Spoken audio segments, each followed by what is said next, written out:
Bismillahirrahmanirrahim. Alhamdulillahi rabbil alamin. Wassalatu wassalam ala rasulillah wa ala alihi wa ashabihi ajma'in. Të nderuar vëllezër, motra dhe miq, ju përshëndesim të gjithëve me përshëndetjen islame. Assalamu alaikum wa rahmatullahi wa barakatuh. Paqja qoftë mbi ju dhe mëshira e Allahut dhe bekimet e tij. Jemi në vazhdim të serisë së parë të videove prezantuese rreth kanalit dhe aktivitetit që po zhvillojmë aktualisht në projektin e librave. Kemi filluar gradualisht me prezantimin e stafit pjesëmarrës në këtë aktivitet dhe sot jemi me Hoxhën Irfan Tota, i specializuar dhe i doktoruar në lëndën e tefsirit dhe përkthyesi po kësaj lënde brenda projektit tonë, dhe po ashtu me pozicionin e imamit në xhamin Sheikh Alban në Myftininë e Tiranës. Hoxh, deshëm t'ju bënim disa pyetje. Së pari, ju përshëndesim, ju urojmë mirëseardhjen. Ku keni lindur dhe ku banoni aktualisht? Bismillahirrahmanirrahim. Alhamdulillah, wassalatu wassalamu ala rasulillah wa ala alihi wa sahbihi ajma'in. Unë kam lindur në fshatin Gjegje të zonës Ushtricës në 25 maj të vitit 1977. Aktualisht banoj në lagjen shkollës të zonës së Tiranës, edhe aty ku jam edhe imam. Mosha juaj? Mosha ime është 48 vjeç, do në vitin e lindjes, pra që ishte 77. Familja juaj? Atëherë Allahu më ka dhuruar 3 goca dhe 2 çuna. Allahu ju ruaj. Më e madhe është në vit të fundit të fakultetit, kurse më e vogla është 2 vjeç e gjysmë në vërtetësi. Mashallah. Cila është tecuria juaj deri tanishme në Islam? Atëherë, bazat e Islamit ne i kemi të hershme, alhamdulillah. Mashallah.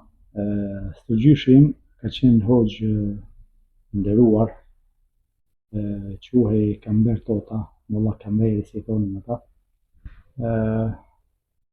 Alhamdulillah, shpresojmë që Allahu i lartësuar ta ketë pranuar shahid pasi është pushkatuar në Prizren nga serbët, thuhet duke dhënë ezanin.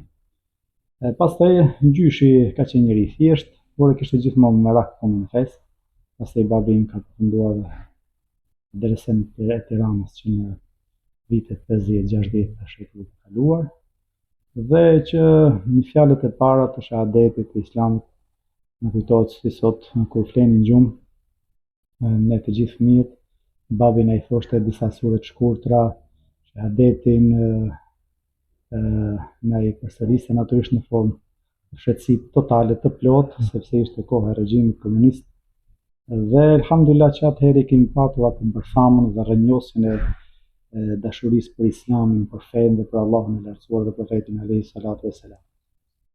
Pastaj kemi vazhduar në thonë që të praktikojmë Islamin rregullisht pas viteve 90. Mashallah, Allah ju forcoft. Cila është tecuria juaj në raport me studimet specifikisht? Natyrisht me studimet që nga klasa e parë deri në klasën 8, pasi ka qenë 8 vjeçare të re, kemi filluar në zonën Kubanuja, në zonën e Ushtricës, në rreth të Kuksit. Kemi qenë në klasë veçantë, klasë eksperimentale, pasi ishte vetëm një klasë ose në të rrallat klasa që ishte me matematikë. Pastaj deri në vitin 92, atëherë kur përfundova klasën 8. Pastaj kam vazhduar studimet shkollës së mesme në medresen e Kuksit, ku kemi qenë edhe gjenerata e parë, ku është hapur medreseja e Kuksit me një klasë 20 sa vetë, derisa deri në vitin 96 ku përfundova me rezultate të mira, alhamdulillah. Vazhdon medreseja të jetë aktive? Medreseja është mbyllur aftësisht 1 apo 2 vite pasi përfunduar në vitin 96, pasi atëherë u mbyll me ligj nga shteti disa medrese, ndërkohë edhe medreseja e Kuksit. Pas kësaj natyrisht qëndrova një vit imam aty në fshatin Gjegje, pa të zonës së Ushtricës. Më pas jam pranuar për të studiuar gjuhën arabe në Jordani, eksaktësisht në Universitetin e Zarkas. Kam përfunduar një vit në gjuhën atje, afërsisht 4 nivelet pa pak, pasi u pranova në në dinën e profetit alayhi salatu wassalam. Aty plotësova edhe një vit gjuhë arabe dhe pastaj futa në fakultetin e shariatit deri në vitin 2003. Në Jordani ka pasur studentë të tjerë shqiptarë të cilët studionin së bashku me ju? Ka patur student, por në Zarqa kemi qenë vetëm 3. Madje 2 të klasës time kanë qenë një vit para meje, përfunduan gjuhën, qëndrova me ta afërsisht në gjysmë. Pastaj kam qenë derisa kam përfunduar pa një vit gjuhë, kam qenë vetëm nga shqiptar Shqipërisë, pak nga disa vëllezër nga Kosova, Maqedonia, ka pasur disa vajza që ishin që studionin në fakultete të ndryshme. Pas kësaj, si thash, u pranova në Universitetin Islamik të Medinës, përfundova një vit gjuhë, pastaj fillova fakultetin e shariatit deri në vitin 2003. U diplomova për student, më thanë alhamdulillah me rezultat të mirë. Pas kësaj, natyrisht u ktheva në Shqipëri. Kam punuar me shoqatën e vakfit, si imam, si thirs, aktivitete modeste natyrisht.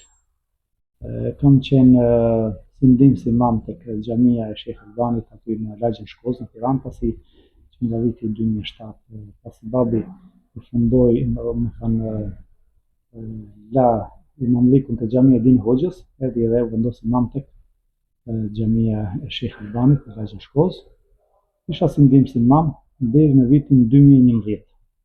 Në këtë kohë ne u planuam për të vazhduar studimet pasuniversitare në Universitetin e Kasimit pra në Arabinë Saudite, ku aty përfundova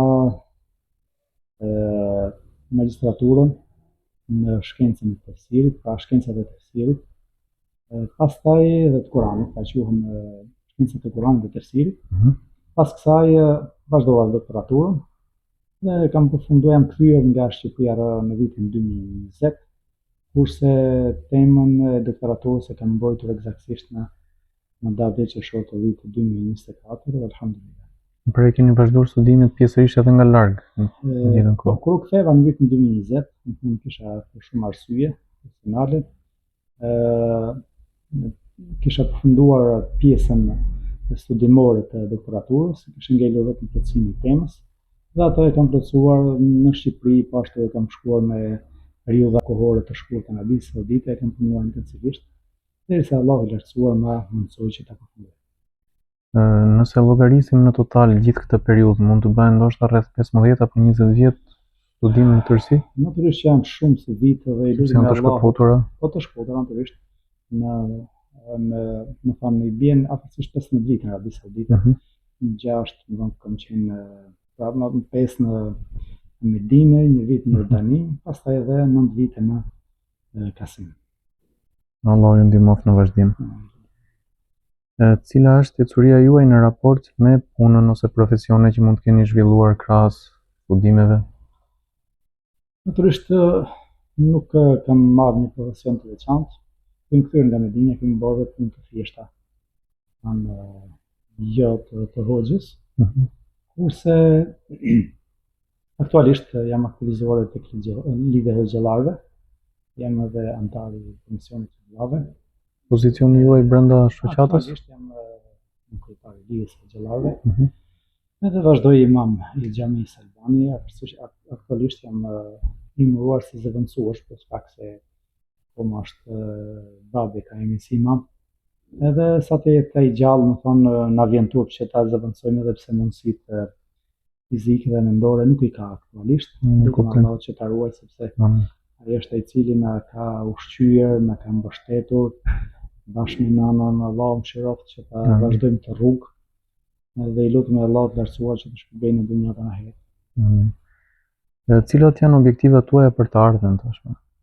Natyrisht objektivat janë të shumta, sepse përgjegjësia është e madhe të studiosh në gjithë këto vite, natyrisht që kemi një barë shumë të rëndë.